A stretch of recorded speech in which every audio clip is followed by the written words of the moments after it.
I think on the phone number we're going to be good, just because we're going to identify where we're calling from. And I guess the only time it could be confusing is if it says a line of ball and we're calling somebody for Dayco. If someone's, obsessed with looking at the caller ID, do you think that's going to be an issue? On our end, it could be Well, a little no, bit of a. no.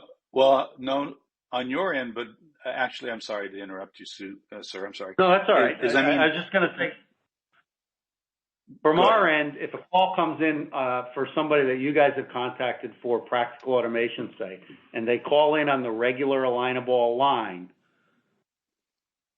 I mean, it's not the end of the world, but she's going to assume that they're either calling about shim, stamping, or bearings, not printers. Sure. No, I agree. I understand on that part. So when we call out, we're going to Right. our team will have their own voice over IP phone numbers that are in your area code.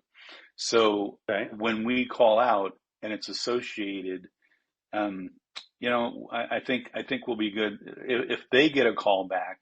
If our team has a return phone call to their number, then they're going to have to address that, I think, the same. I'm just thinking of the caller ID. I might be overthinking that part. I'll see what our IT department says about that.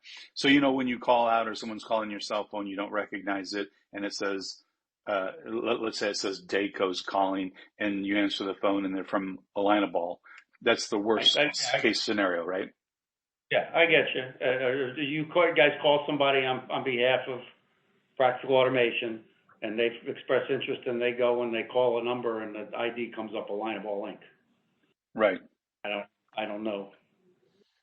Yeah, I don't think it's, and we may be able to. Our IT may be able to address that. So I'm gonna make an action item on that for myself to find out if we can just solve that internally.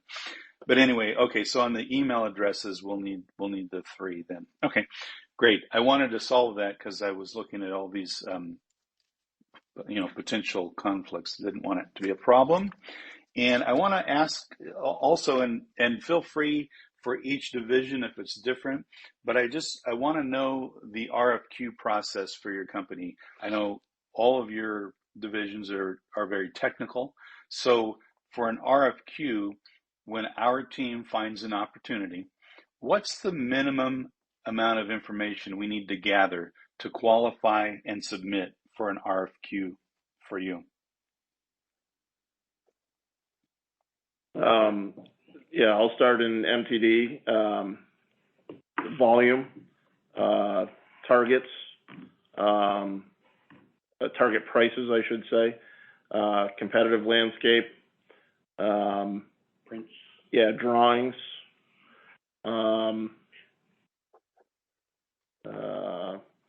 milestones, PPAP levels, when production is, when our prototyping phase is, et cetera, and production launch.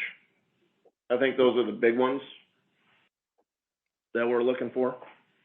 Now I'll throw the monkey wrench into that, and that is and it was actually a good situation, but if you contact a customer that has a design opportunity, they might not have prints yet. They're looking for a conversation with somebody who knows these product lines. So we can kind of help get involved, help them, assist them in their design function.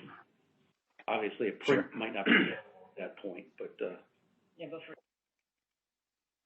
And who at MTD is going to be the first point of contact for any live inquiry that we get? I guess until we get up and running, I will be Mark Petralla. At some point, I'd like to bring in my account managers who will ultimately be responsible for it, for each of the opportunities. But well, it's appropriate because we might also, depending on how it goes, be feeding it back to our field salespeople too. Correct. So I'll be the primary. Okay, Mark. And then do you envision our team, whoever's uncovered the opportunity, to submit this information? Also, if possible, we like to try to set up a Zoom conference or at least a conference call, whatever you